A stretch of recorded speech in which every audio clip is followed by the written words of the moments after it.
learning, keep progressing. तुम मुझे खून दो, मैं तुम्हें आजादी दूंगा।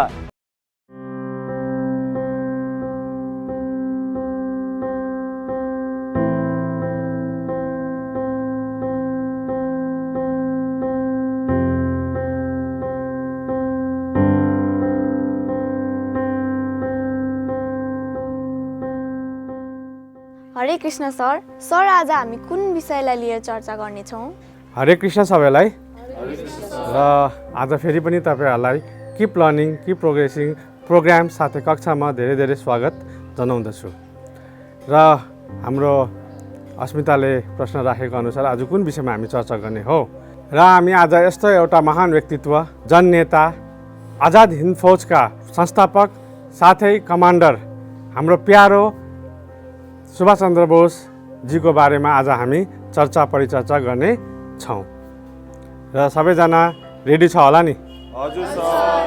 र यसरी नै कार्यक्रमलाई अगाडि बढाउँदै कक्षालाई अगाडि बढाउँदै आजको चर्चा परिचर्चा हामी सुरु गर्नका निम्ति म बिन्द्यालाई है आजका कार्यक्रम सुरुवात गर्ने निवेदन गर्दैछु। ल बिन्द्या भन।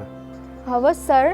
4 जुलाई 1994 को बर्मा नेताजी सुभाष चन्द्र बोसजीले आजाद हिन्द फौजका स्वतन्त्र सेना साथै सम्पूर्ण देशलाई सम्बोधित गर्दै यी ऐतिहासिक भाषण भन्नुभएको थियो र म यही दोहोऱ्याउन गइरहेको छु।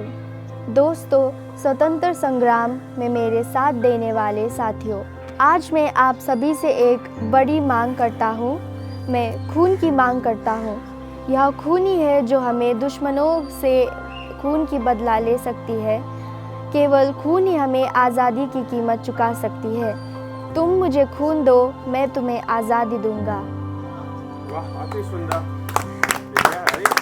यसरी नै हामी कार्यक्रममा अब अगाडि बढ्दै म भीमलाई नेताजी सुभाष चन्द्र बोसको पर्सनल लाइफको बारेमा केही जानकारी राख्नु अनुरोध गर्दछु। हुन्छ सर।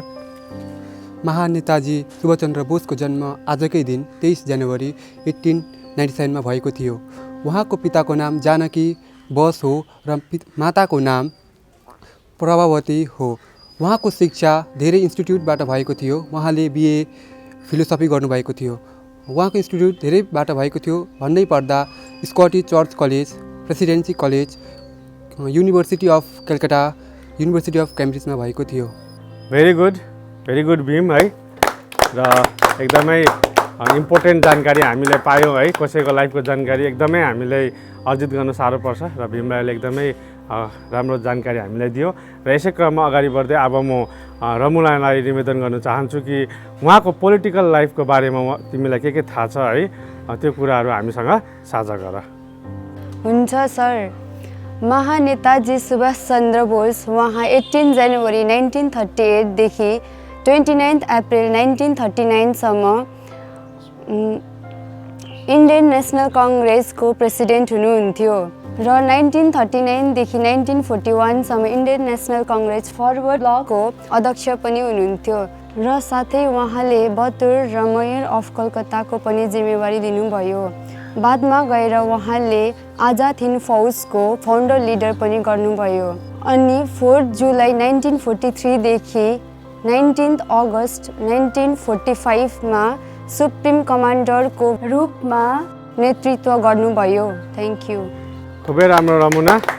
र म यहाँ उपस्थित सबै विद्यार्थीहरूलाई र साथै हाम्रो दर्शकबिनहरूलाई र इतिहासको शोधकर्ताहरूलाई यही आह्वान गर्न चाहन्छु कि इतिहासमा या सामाजिक विज्ञानमा चाहिँ तारिखहरूको धेरै इम्पोर्टेन्स हुन्छ, महत्त्व हुन्छ।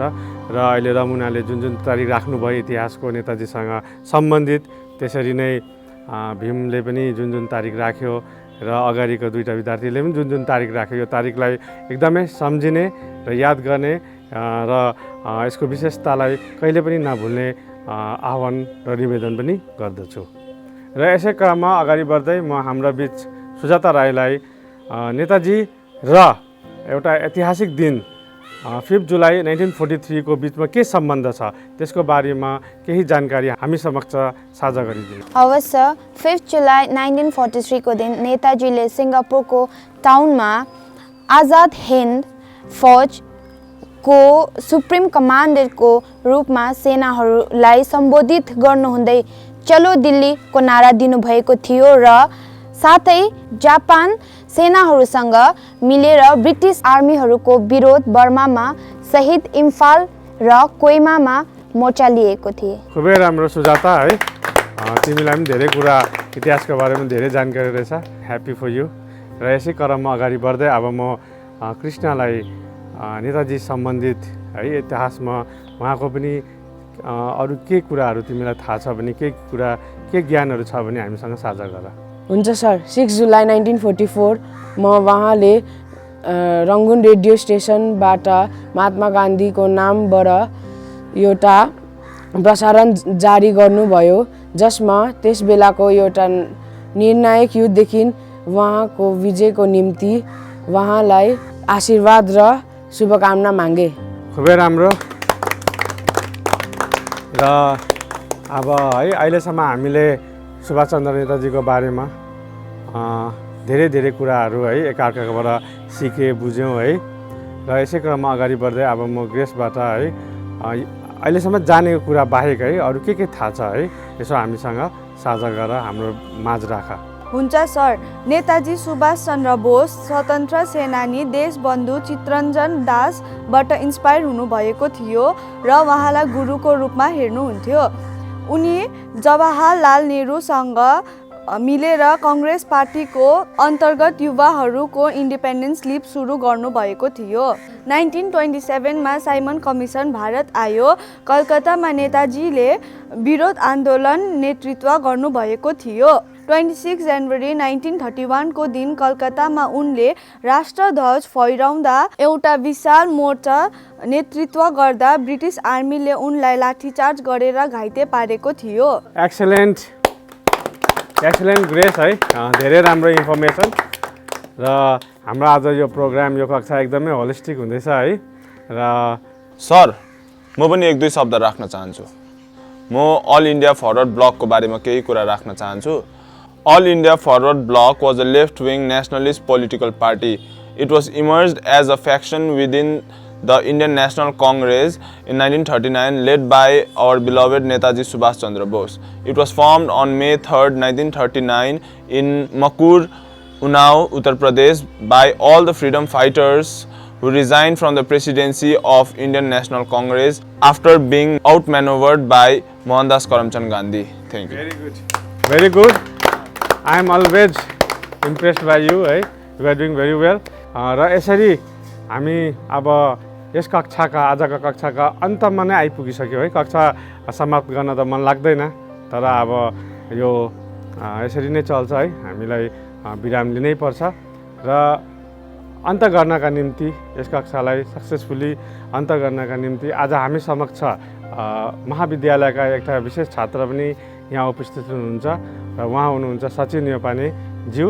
र उहाँलाई म अनुरोध गर्न चाहन्छु कि मञ्चमा आएर सुभाष चन्द्र बोसज्यूका त्यो ऐतिहासिक भाषण दोहोऱ्याउँदै यस कक्षाका समापन गरिदिनुहोस्।